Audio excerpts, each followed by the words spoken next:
दादी के हाथों का जादू और खुशबू से महकता घर, माँ की मुस्कुराहट और खाने की सुगंध। MDH गरम मसाला, क्योंकि हर रिश्ता है स्वाद से जुड़ा। ईरान में भारी विस्फोट से हड़कंप मचा हुआ है। खुर्रमाबाद के सैन्य ठिकानों में विस्फोट हुआ है। IRGC के सीनियर कमांडर को यहां किया गया टारगेट। IRGC कमांडर सरदार अलादीन की मौत का दावा सामने आ रहा है। और इजरायली पीएम नेतन्याहू ने बड़ा ऐलान कर दिया है। वेस्ट बैंक में बस्ती बनाने का ऐलान कर दिया गया है। अब कोई फिलिस्तीनी स्टेट नहीं होगा, यह कह दिया है नेतन्याहू ने। यानी अपने इरादे अब साफ तौर पर जाहिर कर रहे हैं नेतन्याहू। कह रहे हैं वेस्ट बैंक हमारी जगह है, हम अपनी विरासत और जमीन की रक्षा करेंगे।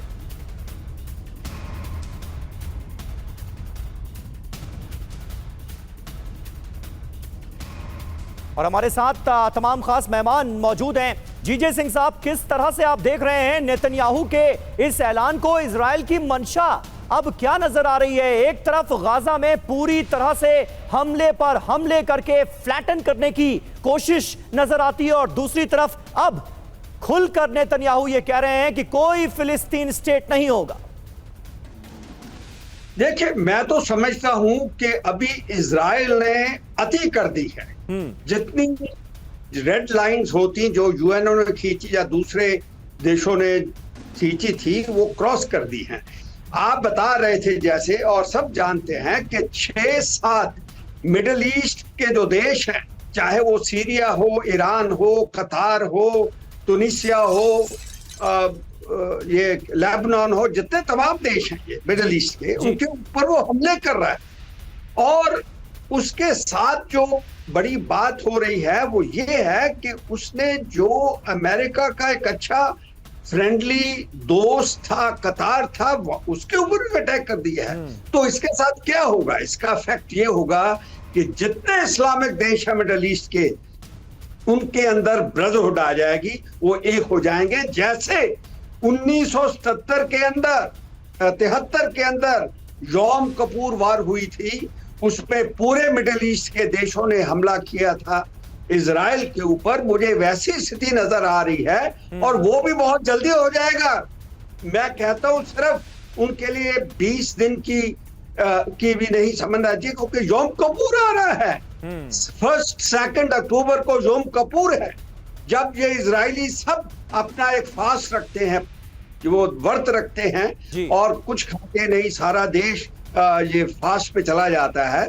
उसी दिन जो 1-2 अक्टूबर को मुझे लग रहा है कि कहीं ये पूरे इस्लामिक ब्रदरहुड इकट्ठी होकर ये इसके ऊपर हमला ना कर दे, जो दुनिया की हिस्ट्री को चेंज कर देंगे। बिल्कुल, ये बहुत इंपॉर्टेंट बात आपने कही सिंघल साहब। इस पर एक पॉइंट आपका भी चाहूंगा। क्या ये स्थिति अब निकट भविष्य में मुमकिन नजर आ रही है? क्योंकि आप देखिए, यूएई की तरफ से भी इजराइल के खिलाफ बहुत स्ट्रॉन्ग स्टेटमेंट आया है। क्या अरब वर्ल्ड इजराइल के खिलाफ एकजुट होता हुआ नजर आ रहा है? कतर में जो हमला किया है इजराइल ने, उसके बाद।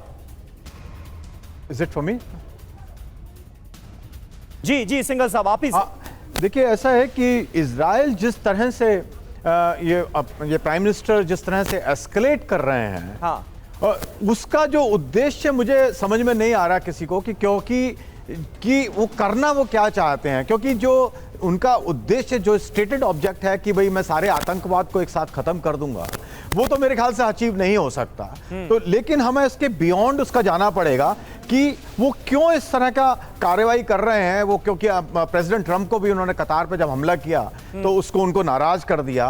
तो वो चाहते क्या है? मेरे ख्याल से जो मुझे लग रहा है कि जो पूरी तरह उनके जो उद्देश्य हैं, वो मेरे ख्याल से आतंकवाद से भी बढ़कर के हैं, कि शायद उनका जो इंटरनल क्राइसिस है पॉलिटिकल, वो भी एक मेरे ख्याल से इसमें एक रोल प्ले कर रहा है। से भटकते हुए नजर आ रहे हैं। दादी के हाथों का जादू और खुशबू से महकता घर, माँ की मुस्कुराहट और खाने की सुगंध। MDH गरम मसाला, क्योंकि हर रिश्ता है स्वाद से जुड़ा।